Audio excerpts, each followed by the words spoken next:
Joys. It looks like everything's going good, so appreciate you guys hopping on tonight. Next week's is going to be a real fun one, but this will be good too. So, we'll wait till 7 o'clock. I'm going to type in something to Walt.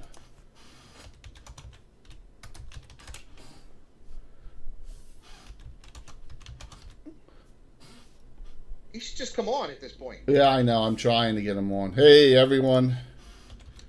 How are you all tonight? I got my very good friends Mark and Bill again. And we are going to discuss it. Gabbin Alerts Peak Haven number 7. Wow, we're that far in already. My gosh, I feel like an old man. Oh, I am. Sorry. Tonight, we're going to continue our discussion on our classes and how we've evolved a bunch of really cool things off of first and second edition. We're going to go over some of the specialty classes tonight, and if we have time, we'll go back and hit thieves and talk about some of them. So, how's everyone this evening? Good. Good. Yeah, real good. Excellent. I see Bill's doing some painting or some terrain, which is always good. I'm trying to get him to do a little show, but he's hesitant because he's shy. I guess I don't know. But I'm too handsome. I'll break the internet. We're working on it. There you go. Let's start off at the bottom here, okay? As you can see, way down here where we get, and they're not really, we try and break things fighter, subclass, cleric, subclass, mage, subclass, thief, subclass. There's really no subclass to these. Well, some of them. So some of the specialty classes we've changed some of them. We've messed around and made them better. Some of them we could probably still make better, but let's start the discussion with a class that really is why is it a Dungeons & Dragons class? To start off is the monk, right? The monk is a class that should have been in the Oriental Adventures to start off, but I always liked monks. I thought they were cool. They have some cool abilities, but as you can see directly below me, and it's one of my favorite Dragon magazine covers of all time. When I don't know, what year did this come out? In the 80s? 82, 83? Yeah. Probably. I thought, oh, that's a hot chick doing something to a dragon. It was a great cover. And this article in the Dragon had some enhancements and changes recommendations to the monk. We made a couple of them. So this is Dragon 53, and then some of the minor changes. You guys know what they are? I have never run a monk ever. Okay. I know Mark's got a monk. Yeah, I do. Yep. And her name is? Her name is Esther. Esther the Sacred, right? Exactly. Yeah. Excellent. Well, we changed the monks to give them die 4 plus 1 hit points instead of die 4. We did their self-healing when they get that ability. It used to be die 4 plus above the 7th. We turned that into die 8 plus above their levels above 7th. We also, and if you look in the proficiency book on the slot, they start with 2 proficiencies, not 1. So we made that change as well. One thing that you probably don't know that I made a change on is offhand parry, and I've been testing this with Kieran and not really telling you. Monks can take offhand parry, but once they have 2 attacks per round, open-handed, and get that all the time, and that I think makes sense with a monk. So they can take offhand parry. They don't need to take two-fisted fighting because they get multiple attacks, but they can take offhand parry without having to take two-fisted fighting, and they get the benefits of it without a penalty. So that was something I've been playtesting. I playtested that all through Expedition to the Ruins of Greyhawk, and it worked pretty well. So I think that's another cool thing to add into monks. Any input there on? I know a lot of these classes we don't have a lot of characters in. So like I said, Bill's never played one, but Mark played. Yeah, I mean, I don't have enough experience with monks to really have a valid opinion. Okay. Yeah, and I mean, the only thing that I would actually offer is that at one point, I want to say it was Best of Dragon 3. He came out with an article that was obviously, in the Best of Dragon. It was, I don't remember what the original Dragon magazine article was, but it came out with a revisited monk. I think that's from this 53. Yeah, it's Yeah. very, very, very similar. Yeah. And because if you look at the first edition monk out of the player's handbook, one of the things that just really didn't make sense was that their armor class improved, but yet they never got a dexterity bonus. Yeah. Even though they had to have a minimum dexterity bonus, which would give you a benefit to your armor class. And so I know with the campaign that I run out here, that's one of the things that I flipped on mine. Okay. Is giving them that dexterity bonus, because it just makes sense to literally do so. For us, and we really didn't do that, but we allowed that to act as a natural base rear armor class, so that enhancements of magic items lower it, and a lot of don't do that. That's that was your armor class, and that's that. But for us, you're allowed to lower it with items as well. So hey, it's worked. We don't have there's not a lot of monks in the campaign, but we The guy have. who's run the most monks What's that? also has the most dead monks. Every time he runs one, they die. He's only got one current monk, I think. Well, and in actuality, it's a tough class to get through the early levels. Oh to yeah. get them to survive. Magic item limitations and low hit points. Yeah. They aren't particularly great at anything till higher levels. Well, and let's get the genie in the bottle here. I have an NPC, Kieran Winchester, and she's nasty monk, and she has the Tensor's Belt of Brawling that she got in Return of the Eight. So she stuns on a 4 or better off the to hit roll instead of 5 or better on the to hit roll, and it makes a huge difference. Plus, she has that necklace of success, so she always fails her petrification dodge. But she's like 12th level now, and they're nasty when they get up in level. I mean, they really are. They can be, but they got to be higher levels to get. Yeah, absolutely. They need to get up in level. I like the class. We've done some tweaking to it. The extra proficiency helps. You can take missile weapons. You can take light crossbow at lower level. So, and the offhand parry thing really helps too, because now people attacking them getting -2 to hit. So that even helps as well. That's good to know now that I have a monk. You have to take it though. You have to take offhand parry. Like I said, I've been playtesting it. So and we did that entire adventure chain an expedition, and I playtested it through, and it worked pretty well. So, since let's move on to our next fun class, right out of Unearthed Arcana. We've done very little changes to this, and that's the hardcore barbarian. And Unearthed Arcana came out. We're like, this is kind of cool. Here, trivia question. We start off. Name Tim's nasty barbarian that hung out with the nasty dark elf. What were their names? Black Wolf and Atarva. Good job, Mark. Atarva and Black Wolf. Yes. The useless font of knowledge. Yes, I missed those characters when Tim was DMing. Black Wolf was the sidekick of Atarva, and they were both evil, and they were really thorns in the side of our party for a lot of adventures. And Tim was good at playing barbarians. He had Fang Runefist, who had 5 intelligence, so he was good at playing them. The barbarians, the main barbarian, because they have 5 intelligence. The main barbarian I think of now is Inga Johansson, right? Walt's barbarian. That's the main one I think of when I think of barbarian that gets played now. I mean, she played in the entire Expedition of Ruins of Greyhawk. She's really more of a cultured barbarian. A nice. We have a lower level barbarian. Is it not Thurston? The other one. Well, we have the lower level barbarian that the player who shall not be named barbarian. Player, all right, you got me, man. Alan. Alan's barbarian. Yes. Well, he's got a barbarian and a crusader in that group. Yes. Yes. Yeah, in one of the newer groups, he's got a barbarian with a crusader, and they're both with Walt's guy, who's a fighter and the son of the king of the snow barbarians.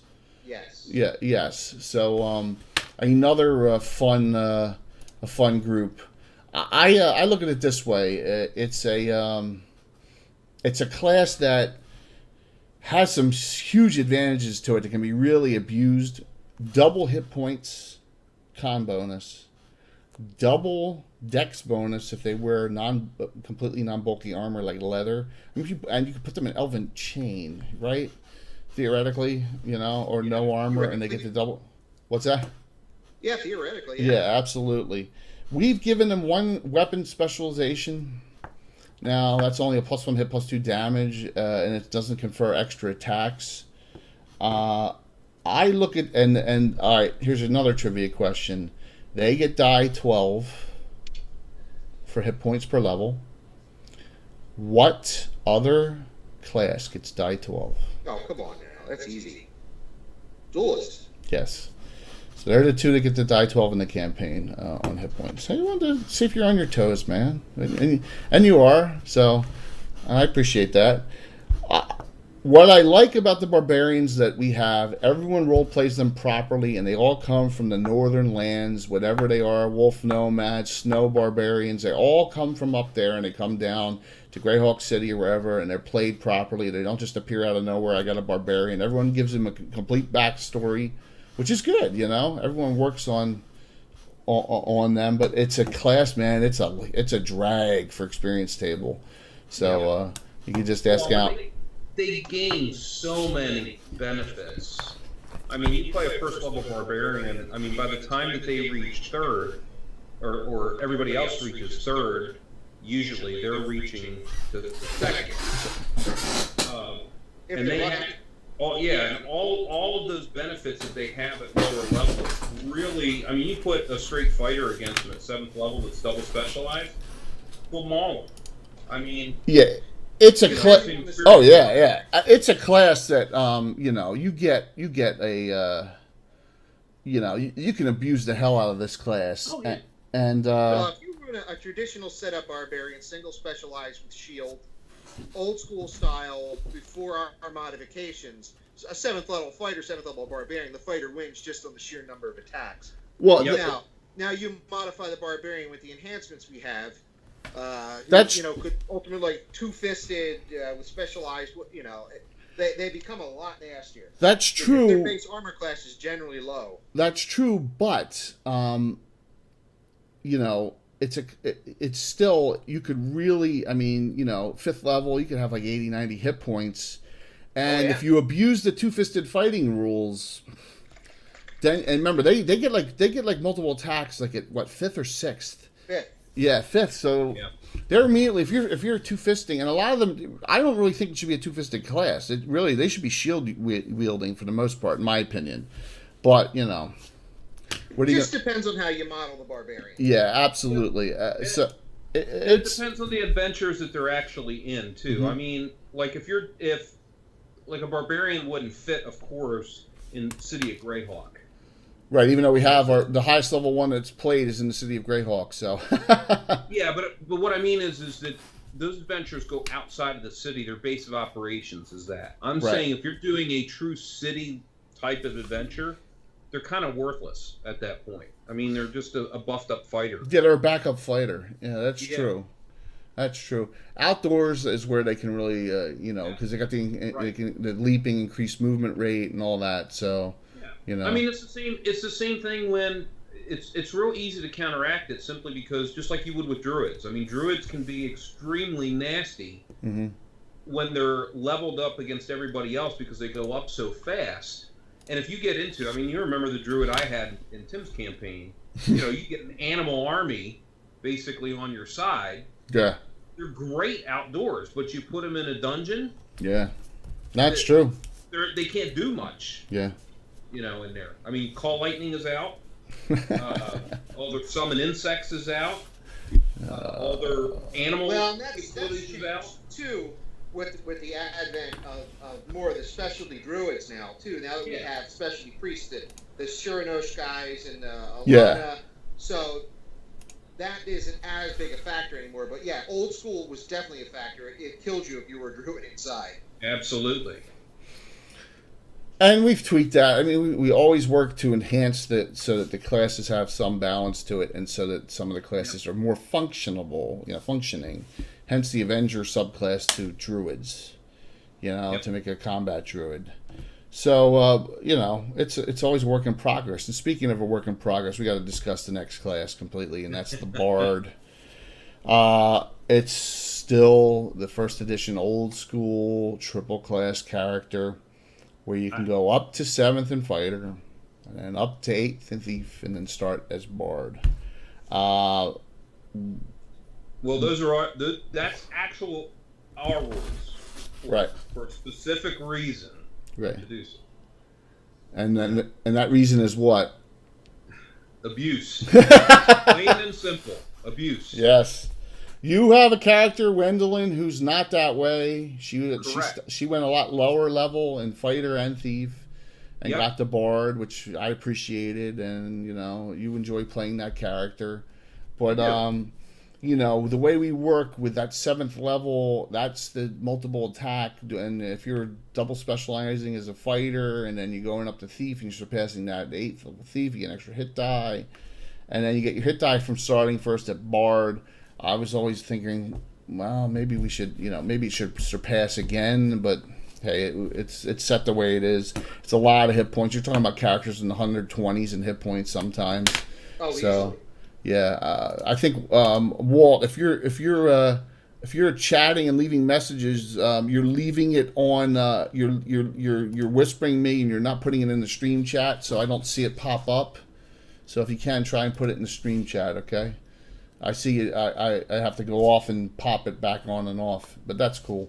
I will go on record as saying that, to me, in true first edition, was the dumbest class that was ever created. The Bard. Just in its inception. The concept of it made sense. Right. Okay, made perfect sense. But the whole fighter then thief then druid, technically, right. The full druids, and made no sense at all. I would have rathered that we would have made Bard an actual class, like they did in 3rd edition. Correct. And if you actually took the class as is and just played it straight out, and you just got Bard abilities, and you got six-sided hit dice and whatever, and you played it that way, I think it would have been pretty successful. I look at it this way: the Bard is like an anomaly to us, and we got to, one day we'll figure it out. But we made some attempts by taking they don't get just the druid spells, and we made one that they get illusionist spells, and we actually have a spell list for that one. And then we only have one, I think, so far that has song spells, and I think some of them are pretty nasty. Some of them are. Yeah, that's Song Bard spell list. So there's 3 options for bards now. I don't know of a single one. I don't think Wendelin is. Wendelin's not two-fisted. She's probably the only bard in the history of our game to not be a two-fisted specialized fighter. She is. Well, she's specialized in Bastard Sword, but she does actually fight two-fisted. She fights because she has that. She is the only person in the campaign, I think, that actually uses club. Right, but she can use it in the second hand. Correct. Yeah. She uses it in her secondary hand. Right, because it's special. Yep. Yeah. Nice. So it's an underutilized great weapon. Yep. It is, and you can throw it, and it's just but it's one of those weapons where we have falxes in our campaign. Some of the other people may have clubs. You never know, but I try to bring it back with some nice, cool club things, and that all went back to Diablo, because there was a lot of clubs in Diablo. I think that's where we got a lot of that from. I'll say this, I try to incorporate some role-playing aspects into it.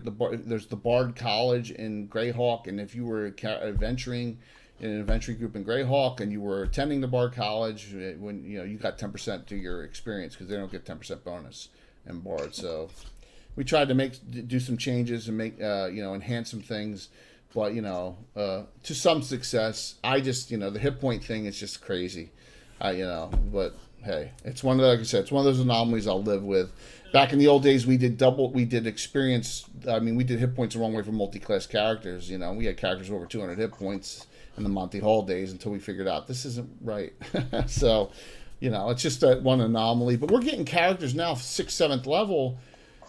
Like Cagnar, what's he got? 90 hit points, and he's like a. Well, you got a dwarven fighter. Yes. That's got 19 Constitution. So I mean, that's the anomaly right there. He's getting, he's getting whatever. He's 8th level. He's got 40 hit points just from Constitution.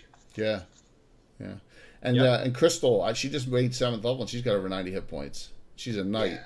So. Well, and you're very generous giving out hit points. I'm such a nice guy. You know, you guys bitch about it all the time. I don't bitch. I do because other than when you roll percentiles for a Cavalier, you always roll low. Gwen is straight class. Yep. See, I do because I actually had my heart set on having the first halfling in campaign history to have over 100 hit points, and Jay killed him off too many times. I'm such a dick. Yep. Yeah. It's There's always new firsts, Mark. Absolutely. So here's a sidebar. So we're playing. He comes in and he's got, I got another one of Alan's figures painted. I said, figures painted for what? He goes, for the new first. I said, new first? I haven't even started working on NPCs or the background story or anything. What are you talking about, new firsts? So he's got all his and Alan's painted. I'm like, well, I've got a dozen painted for me, and just decide what I want to do. Yep. God. Haven't even started. I seriously have not even developed the NPC characters yet. Well, I was looking in some of the adventures. So, all right, now next class, the favorite of Bill's of all time, because this character became the figurehead for our WoW guild, and she wasn't this class, but this is my main character in World of Warcraft, and that's the stolen from, and this is right out of Dragon Magazine number 90, and also a Forgotten Realms class, the Incantatrix. We have only ever had two ever played in the campaign, and one was a dual class human, and then the other Bill stopped playing. So, right? Yes. He had you made an Incantor. A dual class Incantor. He was a fighter and then he dual classed over. So we have one, the Incantatrix class is a spell stealer almost. And so I have Florentia, and she's in the Vespi Forest group, and What's that? What's her name? Florentia. No, it's not. I know. You used to call her Fellatio, I know. That's what you always used to call her. Yeah, come on. I heard that all the time on the WoW chat. So, they have some cool spells. They have Maladwarmer, which minimizes, like, say you have a fireball, 9-die fireball. Maladwarmer makes it 1 point per die. But they have Emperor Dwarmer, which makes it max, so it makes it 6 points per die. And then they can drain magic items at higher levels and steal spells. But because it's Forgotten Realms space, you got to be like 20th level to do that shit. And we're never going to have a 20th level character running around the campain. So if I may look into lowering some of those abilities. No. Not anymore, right. Back in the good old Monty Hall days, we had a couple, and that was it. So it's an interesting concept, but for us, and you notice it's still, after all these years, has a squiddly next to it. You need the DM's approval for this. So it's a class that's there, but I don't even know if we consider a subclass of mage, but it's really not worth that much of discussion beyond busting on the character named Florentia. So, like you said, there's only one NPC and one player who actually ever in 38 years. Yeah. Go back one dragon earlier than that. Dragon 89 is another class, and this one is the only one in this entire list that is reserved for NPCs only. And Dragon 89 brought out a concept called the Sentinel. Not really not a subclass of fighter, not a subclass of anything. And we use them as expensive guards. So a lot of the mercenary groups hire a sentinel to, because you can't sneak up on them. They can detect invisible objects as an innate ability. They're extremely difficult to, surprise, backstab, sneak around, and they can detect traps and all sorts of things. The modern day to this would probably be Heimdall from that's a good analogy, man. Yeah, absolutely. It's a character class that we just use as and they're expensive to hire, but the group the Night Stalkers has a sentinel guarding their warehouse housing complex, and you guys hired a sentinel in the Stargazer's Retreat, the group Reckless Indifference, a lower level one if I recall, but you still have one there. Yeah, what we have Puma and the I can't Night remember. Stalker ones. It's Puma and something else. I don't remember the other one. Yeah, I can't remember the name offhand specifically and of that character. Illusionist in the campaign. What's that? Guarding his house. Yeah, that's true. That's true. Yep. He has two of them actually. I think that's Panther or Puma or whatever his name was. And they're expensive. What are you gonna say, Mark? I was going to say. So then, who was the very first one that got introduced? Hib. To the campaign. Hib, exactly. I was talking to Bill about that, about the single player campaign thing I ran with Tim in Highport with Skeeve and Skeeve's Thieves Guild, because I went through my really old files and I was looking for the old modules I wanted for next week, and I found the folder with all his Thieves Guild in it. So it exists, yeah. So Hib was, and Hib's a bust. There's a guy we used to play football with, touch football. His name was, call me Hib. So, right, yeah. Tomas Hib. Yep, so a fun one. Yep. All right, now the meat of the discussion. A class that Bill created on his own and did a real good job with it. Why you don't have the original file, I don't know. You should be beaten for that, but that's okay. It's an old it's a PC ago, man. The Maester. Once I hand it off to you, I've handed off responsibility. All right, give us some background. Go for it. You created it. Let's hear it. The concept behind it. The Maester is basically it's a stolen idea right from Game of Thrones. Anybody who watches Game of Thrones knows who the Maesters are. They're the teachers, the advisors of anybody and everybody in the Great Kingdom, good, bad, or indifferent. So I took the class and wanted to come up with somebody that was more of a role-playing character that could be multi-class, human as well. Can be multi-class maesters. They can be a single class, or they could be multi, being any of the original cast: fighter, cleric, thief, mage. No assassin, no druid, no ranger, none of those. And basically, they're broken down in learned skills. They get advanced skills and academic skills as they level. Skills like anatomy, where they can take anatomy that's a healing skill or a damaging skill. So they can either heal up after a fight or during a fight actually do more damage because they know where to hit and hurt you. What's cool about this is that we're trying to bring in a lot of the BS that's in the original Dungeon Master's Guide, that never got used, into the game play. Now, alchemy's the big one that gets used from this as a skill.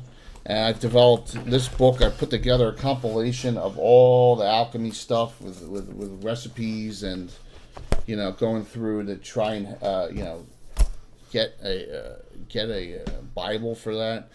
But you got some ideas behind, like the anatomy thing gives you another healer.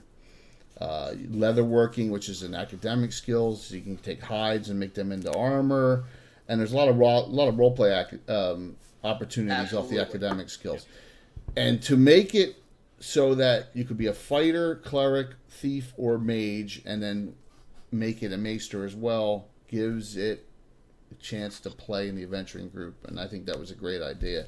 So was it Marianus or Arianus? Marianus was our first maester. Right. He was a cleric, a maester mage. Yeah. And I built him off as being a healer type. He had anatomy, Right. healing at low level, so he was able to, after every fight, Maester gets the ability to heal 1 to 4 points of damage to one character plus 1 point per level. After that, I took an academic skill. I don't particularly remember which academic skill it was, but there are some interesting ones like knowing different creatures. You can learn how to fight undead types. So you can learn and identify different undeads. And it doesn't actually give you a combat bonus, but it lets you know, hey, those guys paralyze you. Those guys do this. So it gives you an advantage of knowing at least what some of those creatures do. You can learn magic to use magic user scrolls or elemental scrolls or druidic scrolls.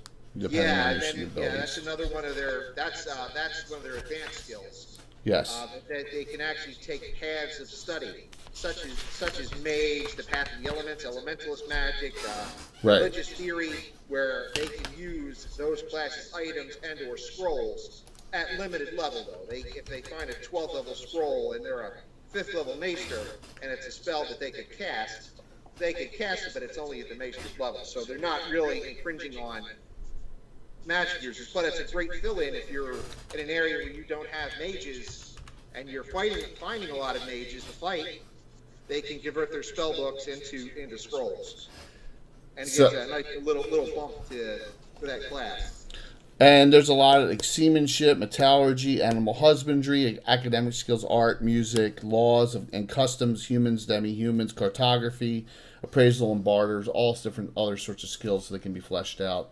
As now I have an NPC, Cassandra Carlos. She's a fighter maester, so she doesn't get the specialization abilities of a regular fighter because it's considered a multi-class. So in the multi-class one, like you don't get extra spell slot for the mage or anything like that because it's considered multi. But she has some fighting skills and she uses the damage, anatomy, and then some other skills to just doesn't get that extra attack. So, but it's a cool class. It works. In with how our gameplay style is, and the cheesecake joke is funny because we have, if you're on here still, we have a guy, the guild master of the Gravedigger and Embalmer's Guild in Greyhawk, Selzik, loves cheesecake. Yes. So I know you're busting Mark's balls, but yeah. He loves cheesecake, and that's how you get on his good side, is you give him different types of cheesecake. So. Or young elf boys. That's wrong. Not Mark. That's just wrong.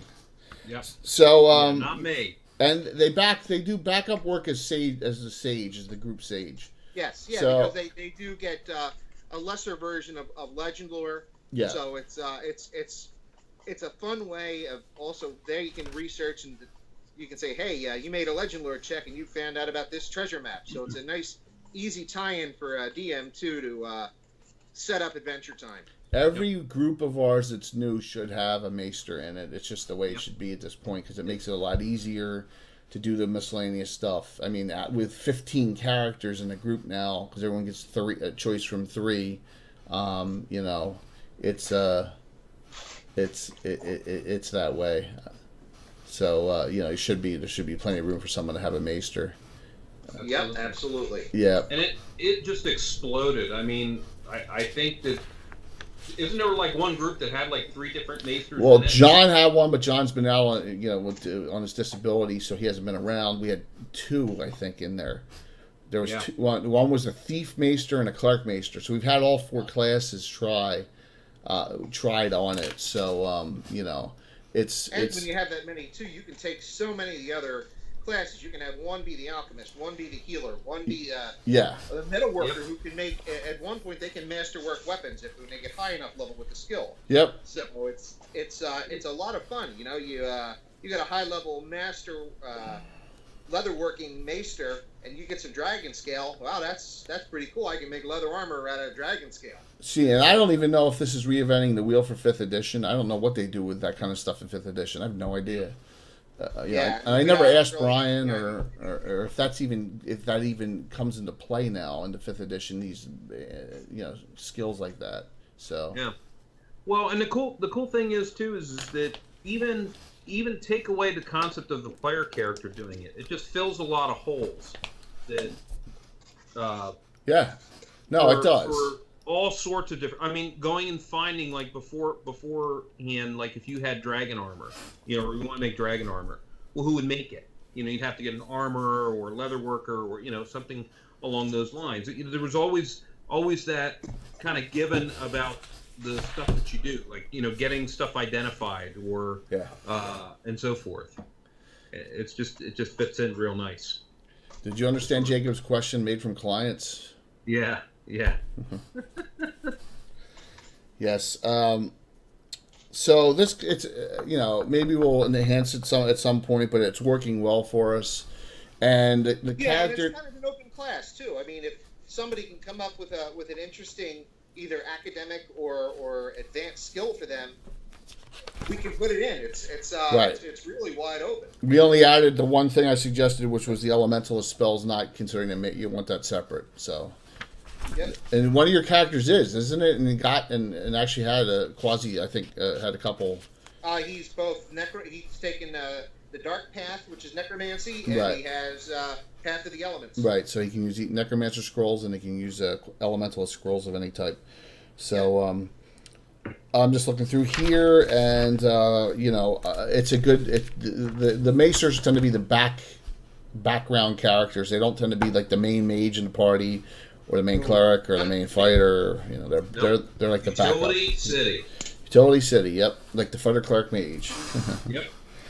All right, Bill. Another class that you created that has had not as much success. The Renshay. Yeah, the Renshay was based on a series of books called the original book was called The Last Renshay. Okay. Basically, they were a type of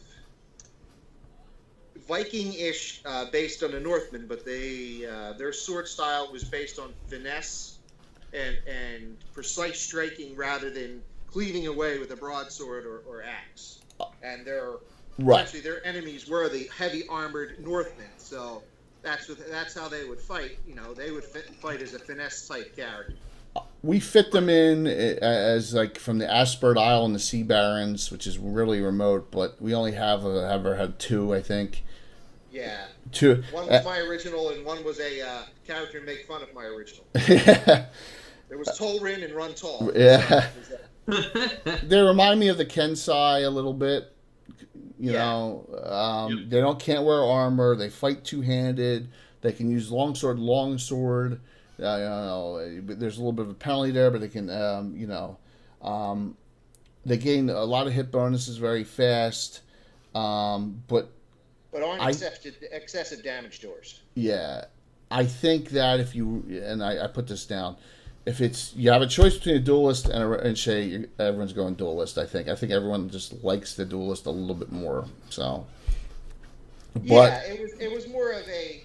I made the character at the time I was reading a book, and I was inspired to make it. I just thought it was an interesting character, an interesting race of humans to look at. And we play. If you're looking at a purely, I don't say power gamer look, you would definitely run a duelist more than you'd run a Renshay. Yeah. And with duelists, though, we've kept the strength down on them. That's the ultimate power thing. Is if you give them 18/0/0 strength, you're asking for trouble. So, but then again, that's really not what a duelist is. Just like anything else, that can be abused. But we've had a limited amount of characters. So we got through the entire list except from my first one I did on this when I did that solo, I missed all the thieves because it took forever. Fighters and Cavaliers. I didn't realize how long it would take. So let's pop back to our thieves here. So we got some time. And discuss thieves. The thief, came out with the basic D&D set, and it's a straight class, deal back then. But it's rare that we ever have straight class thieves. But they are available, and the difference we made with a thief to try and get them a little different from everything else was you're allowed to do the point allocation technique, which I think came out in Player's Handbook 2. I think that's when that option came out. So we allow them to assign points to a certain extent for straight thieves, but there's very few in the campaign. I think John has one or two. John loves thieves. He has a couple, and Marlena's one that Alan has, right? She's straight thief. But most of our thieves are multi-class thieves. Yeah, or have dual class, but most of the time that's just on their way to Bard. Right?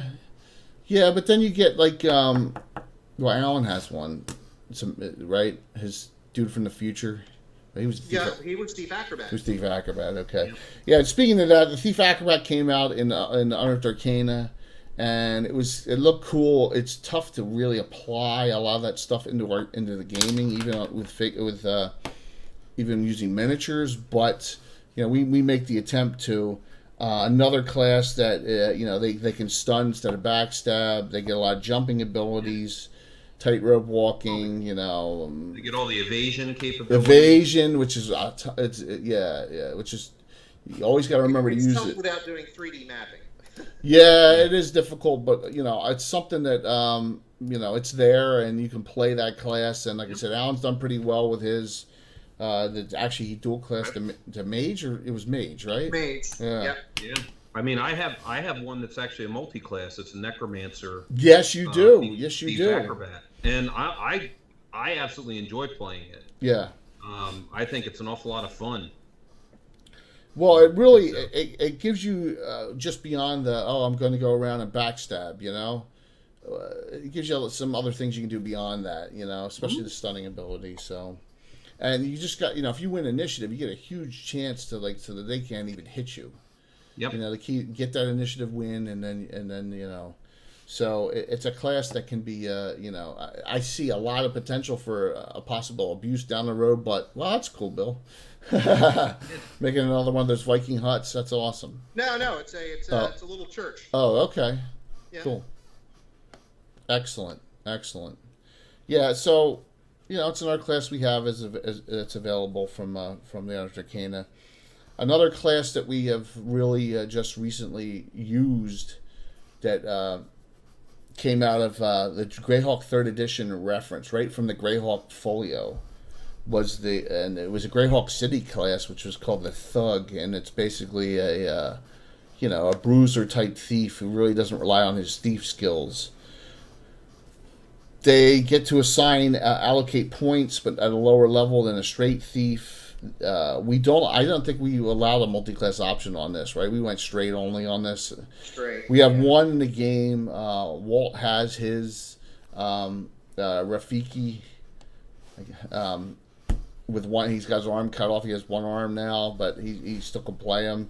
They get +1 hit with weapons.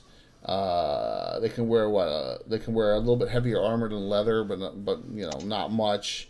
And it's really a role play class more. But Walt plays it well with that character.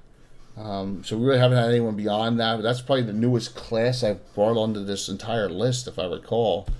I believe it is. Yeah.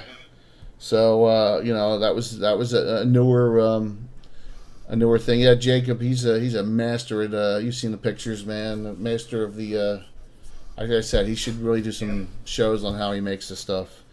Yeah. Absolutely. Jacob is really good at it too. Oh, actually. Awesome. Well, he's the counterpart in cool. my group out here. He's the one that built that actual gaming table. That thing's awesome, man. I appreciate the participation too. We really do. That thing's fantastic. Another class, and this class we banned for years until Bill convinced me to allow it. Yes. The assassin, right? It's like evil character, and then I kind of gave in a little bit and made it. Because Bill's the pet, and we all know it. Well, someone's got to be. It's my turn. Well, that is true. It's my decade to be the pet. Yeah. Well, yeah. It's a class. By the time I actually get to be the pet, we will have stopped playing, I'm sure, or Jay will be dead. You perfected being the target. Yeah, exactly. That goes back to old school. Yeah, well. That's why I had to wear this shirt.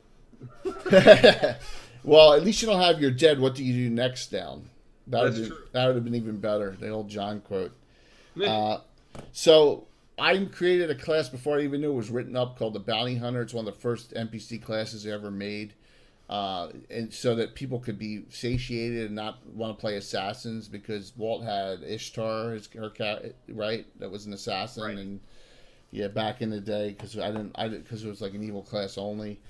We've kind of eased off on that and made it a little bit more palatable, and a lot of them are multi-classers. So they can, the cool thing about assassins, they can use any weapon. A lot of people forget that they can use anything. Yep. And they gain extra proficiency. And you use shield. And they can use shield as well.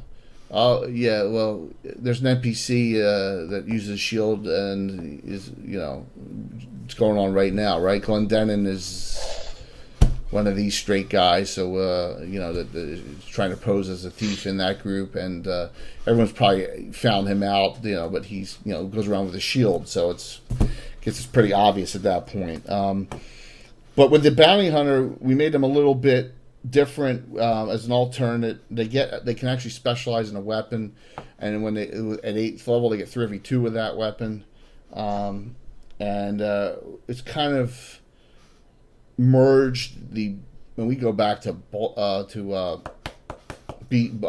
Gate 2 a lot. There's a cool class, the Stalker, in there, kind of like a fighter thief hybrid, and they got magical traps. So we gave bounty hunters the ability to place magical traps, a slow trap, a hold person trap, an Aluk's freezing sphere trap, and even a maze trap at a higher level. A lot of bounty hunters forget to use them. But you do your set trap percent. If you mess up, you set it off for yourself in combat or pre-combat. Yep. Screwed. But you have to fail by over 21%. So and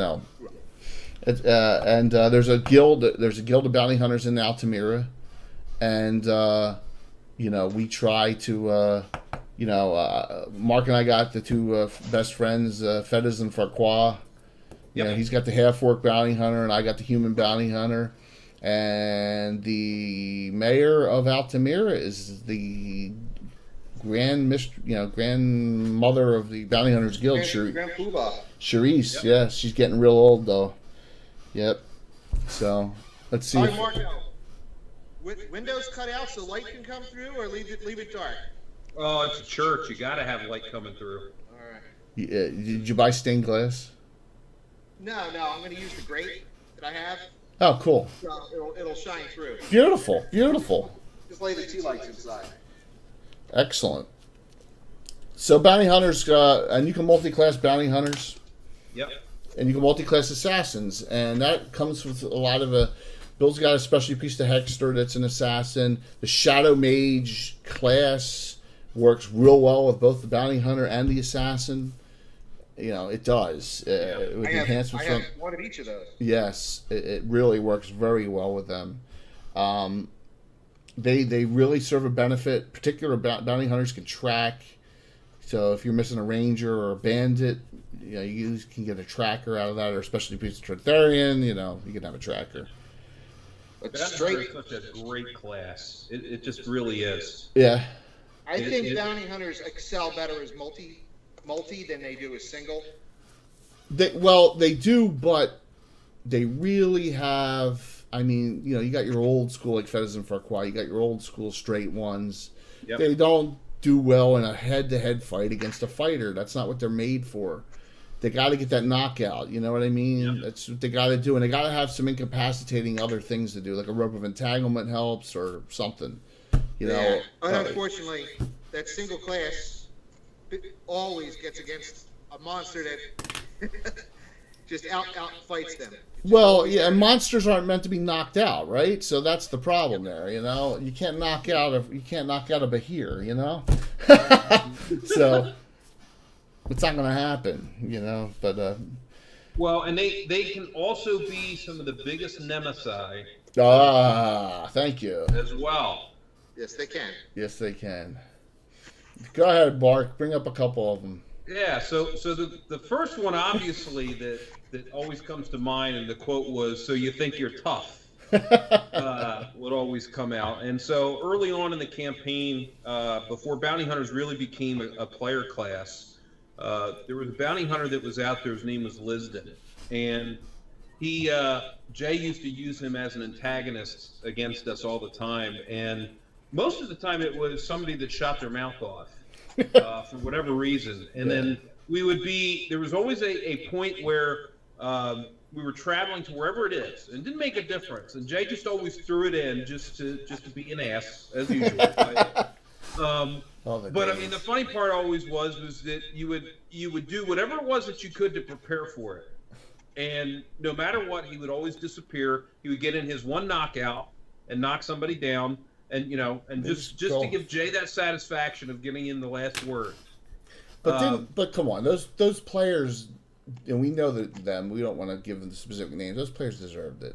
Yeah, absolutely. I don't discount that. But I will also say that there was one of the best role-playing activities I had ever seen involved Lisden and Tim's character, Galilad. Right. Where Lisden actually fumbled, interestingly, and Galilad was able to I don't know, just he stunned himself or something, or whatever the case was, and Tim ended up really ticking off the party because we were all upset about the fact that he was playing a paladin, and he's like, no, we need to turn him over to the authorities. And we're all like, are you crazy? You're going to turn him over to the authorities. That's like the worst plan. But it was probably the best impression of lawful good that I've ever seen. Yeah. And he was put in jail for about a year. Yeah. Yeah. What? But you always kind of cringed when you saw that. Yeah. Because it had a big red beard. It had, I want to say like a copper or gold helm that had the eyelet. It was one of the original Fighter, I think, or the Thieves or Fighter box set. Those original Dungeons and Dragons figures. Something like that. Yeah. Yep. He's still around. Oh, yeah. His kid is around, too, now. Yeah, he was in the he was at the Village of Hamlet and through the Temple of Elemental Evil. But he's a little different. I think I made him a Shadow Mage one. He's multi-class. And he was a little more friendly. Yes, he was, because, you got to learn from father on mistakes. Yep. So. Hence William the Enforcer. Come on. That's one of the best stories ever. We're going to save that. We're going to save that one from... Absolutely. I think we're going to do a show on I Can't Believe How Dumb Someone Is show. Like, that fits in perfectly. There's a whole bunch of stories we could tell on existing players and players that don't play anymore, and that's got to be one of the best ones of all time. So we'll save that one. Then maybe someone will wish me back, and don't read the book, which you talked about, and there's a whole bunch of them, or I'm spinning off of a thing throwing darts. Remember, we have all sorts of. Don't step off the yellow brick road. Yeah. Oh, yeah. That's another one. Yeah, there's all sorts of. We'll have a good one on a story for that. Yep. So two more thief classes. One that once again I don't think anyone plays them besides NPC is Swashbuckler. It's basically a fighting style thief. They do get one specialization slot, and it's reversed. It's +2 hit, +1 damage. It's kind of like the Cavalier gets. They get con bonus as a fighter. So if they have 17 or 18, they get the extra points. They have two-fisted fighting reduction penalties, and they lose some armor class. Their armor class goes down per every 4 levels, but they lose a lot of backstab. So I have the one character in the druid group she's a half gray elf from the land of the timeless tree. But that's about it. I can't think of any others. Carrie Dees. Yep. Thank you. I forgot. Yes, and Carrie made an appearance in a Devour Most Foul when we were, she joined in and jumped into a new group. Yeah, I apologize. Yeah, two NPCs. Yep. Yes, Carrie's a swashbuckler. And isn't the concept of it kind of based on the whole Dread Pirate Roberts from Princess Bride? Kind of that, and you're gonna laugh, but here it comes. Bruce Campbell. Yeah. And Jack of All Trades. That TV show, that horrible TV show. Yeah, He was a dragoon though, but yeah, that's what he had. yeah. Well, I was debating where I call this the dragoon or the swashbuckler. We went with the swashbuckler. Because So dragoons ride horses. yeah, that's true. But he never rode a horse in that. I don't think ever either. What was he called? The Dread Dragoon or something. So it's another offshoot, and this swashbuckler, Baldur's Gate 2 has it. Once again, there's so many different subclasses that we pilfered from that, and that's where I got the idea from. But once again, if someone wants to play them, a lot of want to go. People want to go a different direction than having a thief that can fight a little bit better, But it's available out there. And then the last, but not least, and least of all of them, is the happy-go-lucky jester. Oh. There's very few of them in the campaign. I know, Mark, you ran one, didn't you, in your campaign? I did a long time ago. Yeah, and he was there as the protagonist for the he was a gnome actually, which frankly is kind of expected. Psych Gibwanger, is that him? Yep, Psych, yeah. I remember the name. Yeah, that was a very memorable name. This is out of Dragon 60. The abilities for thieving is extremely limited. They get to pick pockets and catch objects and climb walls, and that's it. Yeah. They don't get to find traps or anything like that, and they can juggle. Woo! But they do get and we enhance their spell, especially illusion spells from the enchantment charm field. So there is an enhanced spell list over what's in the Dragon magazine.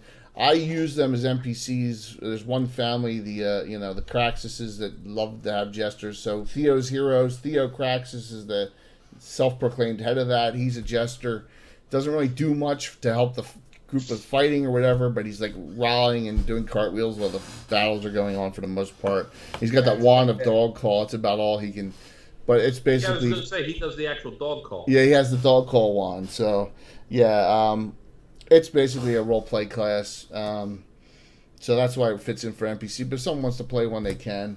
We got certain classes that was still the Maester. I have marked off the Jester, the Assassin, the Incantatrix are the only ones, that I say I want to know about it before you make a class up for a new character. Make that character up, and then the Sentinels NPC only, and then the rest of them, you guys are free to choose when new characters without permission at all.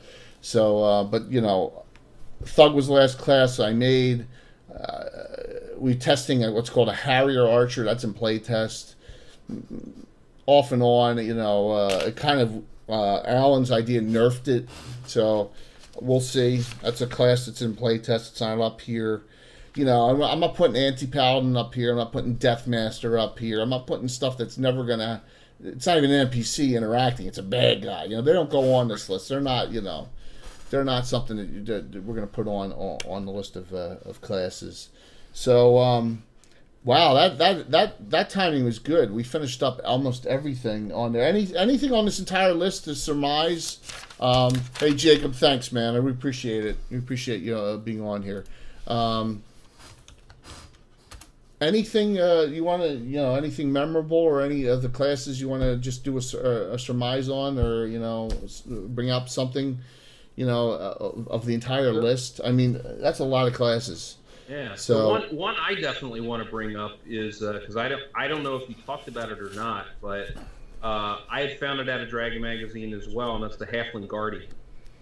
We talked about that on our fighter, and I love the Guardian. We can talk about it again. And one thing we did that you were in complete approval was we removed the level cap.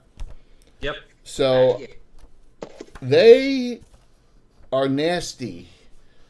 Played properly with the right spell buffs. Absolutely. Did I give them withdrawal? I don't think so. No, I didn't, but that's an idea. I mean, their spell list is extremely limited, and I've never expanded on that. That's something we could do. Here it is. Don't sell them short. Right? Yep. Okay, so let me go through my notes here. Guardian Dragon 129. Okay, that's the main reference. For the Dragon magazine, it's in. Don't sell them short. Human size, giant size, blazing sword. We if you notice here, the spells usable by level. I made these like starting. They don't get spells till 5th. Well, I changed that. I made it 0 at 4th, which means if they have wisdom bonus, they get spells off of it.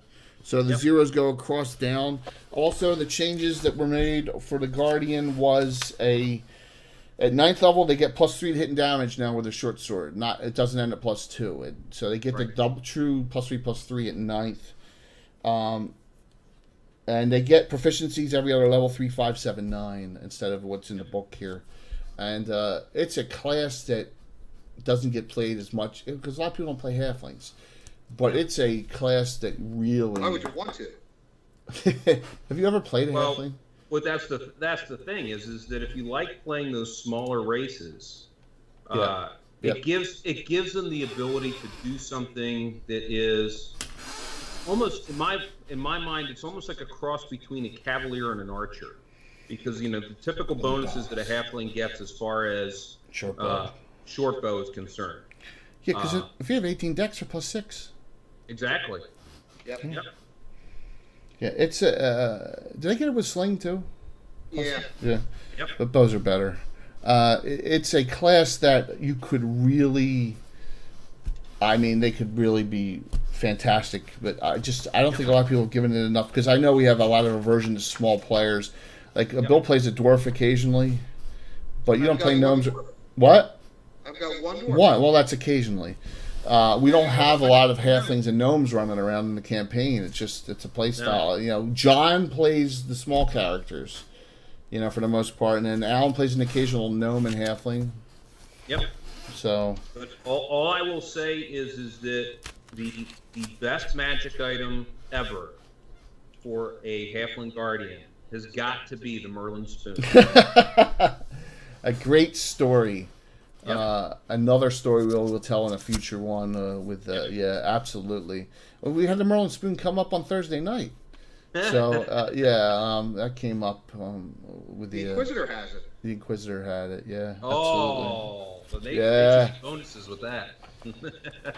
I'm scanning through and I look and I see 38 to 40 years of just accrued knowledge on the game, and maybe if we were playing 5th edition, you wouldn't need all this, and but it's because we have fun with it that I try and come up with new ideas all the time. Like, I guess the Parrot Elementalist with Tim's assistance was one of the recent spellcasting additions, but it's on. So what I impart upon my players out here is that the game in and of itself, with all the classes and all the races and so forth, you have to have some sort of balance between it.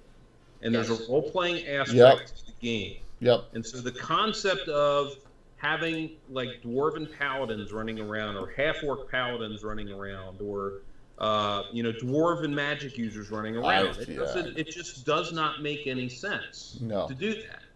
And so hence the concept of what I've been trying to impart upon them, because all of them were looking into, they had played before, but they had played like either 4th or were starting to play 5th, and they didn't have any concept of the game. And it's like, well, I'm going to start you off at ground zero.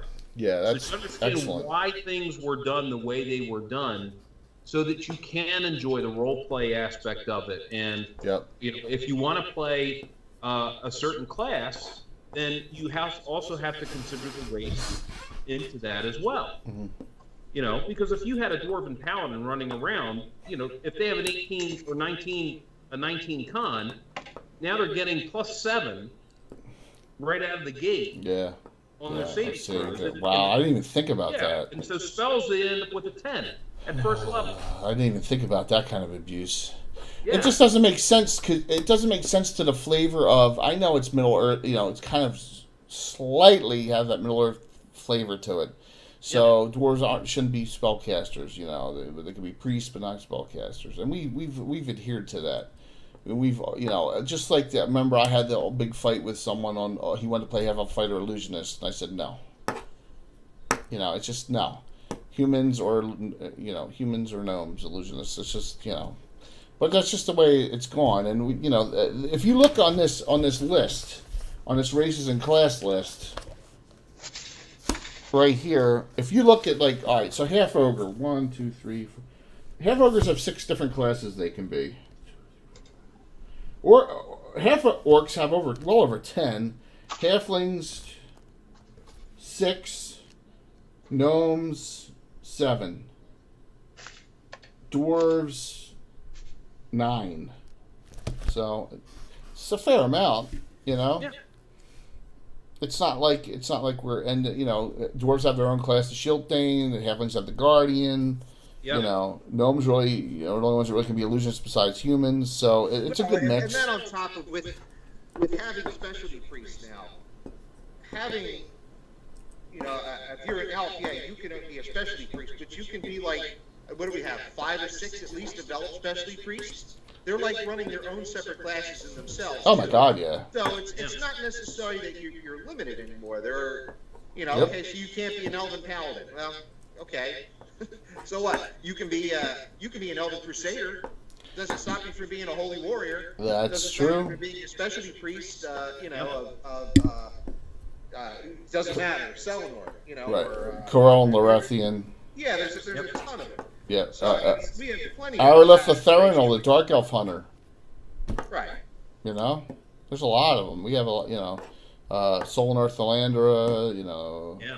There's a lot of specialty priests of Solon running around. Yeah, absolutely. With the spells, the extra spells that they get, like Cluster and so forth, that, Yeah. Oh, you would have been so proud of me Thursday night, Mark. I did a missile multiplication and a Targon's accuracy. yeah, to get Targon's Our accuracy. champion with a heavy crossbow. Really? Wow. Oh. And die 10s and then 3 more bolts. It was gross, man. It was awesome. Of course, Alan snuck ahead with Vina, and blah! Yep. So, but that's for another story there. So, well, I appreciate the talk on this. This will finish up our classes and races discussion. It's four full viewings that we go over. We went over fighters, the Cavaliers the first time, mages the second, clerics especially priest the third, and then we got all the special the miscellaneous and the thieves done on this. So next week is the big, what 6 modules are going to be added to the Wall of Fame. That'll be a big one, a lot of input. So have your thoughts. I have some that are going to be under consideration, and we'll see what 6 we're going to add to it. So that'll be, what's that? In the flesh. No, it's got to be a published module that I have. Oh, by the way, Mark, I found my monochrome in Search of the Unknown. You did? Yeah. Fantastic. I went looking for my original the original Judges Guild Dark Tower, and I found it, along with all my brother-in-law's books, including two Deities and Demigods. 128s though. 128s. Yeah. Perfect condition. Good. 2 of them. Yeah, a lot of stuff I found that I forgot I even had. So I found a whole bunch of modules, and I'm going to put it up on. I think we may get a lot of participation just beyond our group.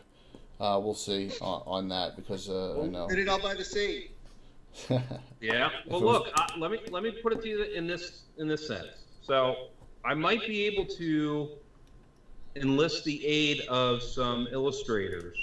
That if you wanted to actually have some illustration, like a module cover done for some of the stuff that you actually created, maybe do something like that to have on the wall. Well, that would be cool. But we can put that in a separate section too, or homegrowns. Absolutely. Yeah, I think that would be a good idea. So we're getting a lot of people interest now. I mean, we got we got 51 followers now. It's really going well. I think we'll just keep on the pace on it. My plan is for to be live to finish the great events before David Gravis' wedding on Thursday night. I'm gonna do an update to it. We didn't go live because there's only 2 of us. We recorded on Friday and then we recorded and broadcasted on Friday. But I'm gonna do an update Wednesday at 7 because it's been a month just to go where we are on that adventure because a lot of people everyone forgets what they had for lunch the day before. So with our group, and Alan won't remember anything. So sorry to bust your balls, Alan, if you're gonna watch this, but.